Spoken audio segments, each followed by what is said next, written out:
बिस्मिल्लाहिर्रहमानिर्रहीम। जो लोग पाकिस्तान पर 30 साल से मुसल्लत हैं, 30 सालों के अंदर आप ये चीज़ चेक करें कि जिन लोगों को 30 सालों के अंदर ना तो सही उर्दू आ सकी और ना ही इंग्लिश आ सकी, इंग्लिश भी जो पर्ची में सामने देख कर पढ़ते हैं वो भी नहीं पढ़ सकते। कम से कम 30 सालों के अंदर डेली का एक फिक्रा भी याद करते ये लोग तो इनको सब कुछ याद हो जाता। जैसे कि ये ए भी कहते तो ये 30 सालों के अंदर अंग्रेज़ों से ज़्यादा ये इन्होंने अंग्रेज़ी बोलनी शुरू कर देनी थी, इंग्लिश बोलनी शुरू कर देनी थी।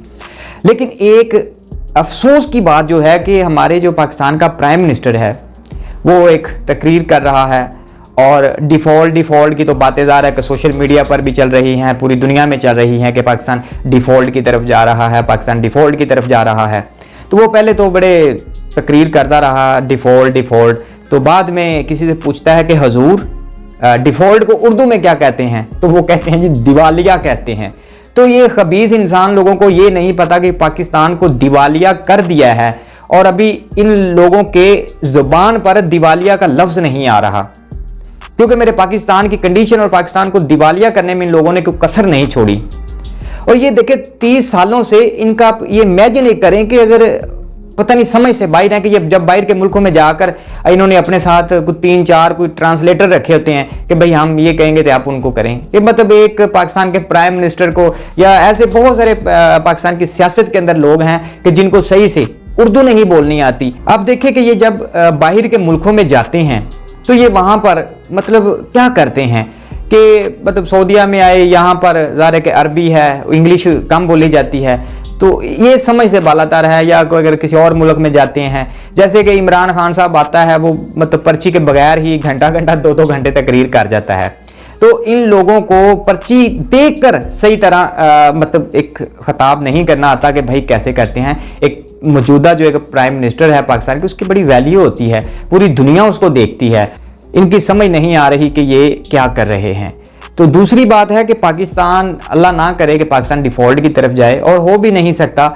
इन लोगों ने पाकिस्तान को डिफ़ॉल्ट करने में कोई कसर नहीं छोड़ी, क्योंकि मेरे पाकिस्तान में अब ना तो पैसा है। आप लोगों ने आज तक देखा कि जैसे ये सर्दियों का मौसम है, तो सर्दियों के मौसम में लोड शेडिंग जो थी वो बिल्कुल नहीं थी इमरान खान के दौर में।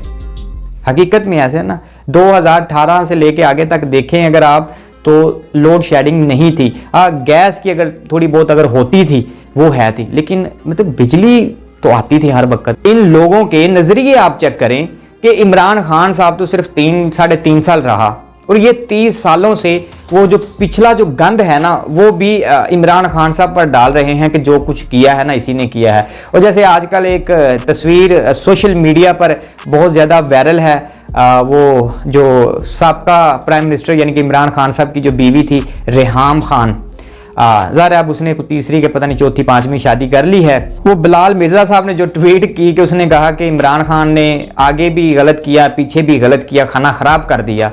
तो वो लोग, हर बंदा जो है ना इस तबसरे पे लगा हुआ है और हर वही तस्वीर को वायरल कर रहा है कि भाई तुम मत शादी करते, तुम्हें क्या ज़रूरत थी कि अगर इमरान खान ने आगे पीछे को खाना ख़राब कर दिया है। तो मतलब हर इंसान का एक नज़रिया अलग अलग होता है। तो पाकिस्तान की सियासत का भी ऐसा ही हाल है जैसे रेहाम खान का है, आगे से भी पीछे से भी, यानी कि जैसे वो उसका शोहर कह रहा है वही सिस्टम जा रहा है।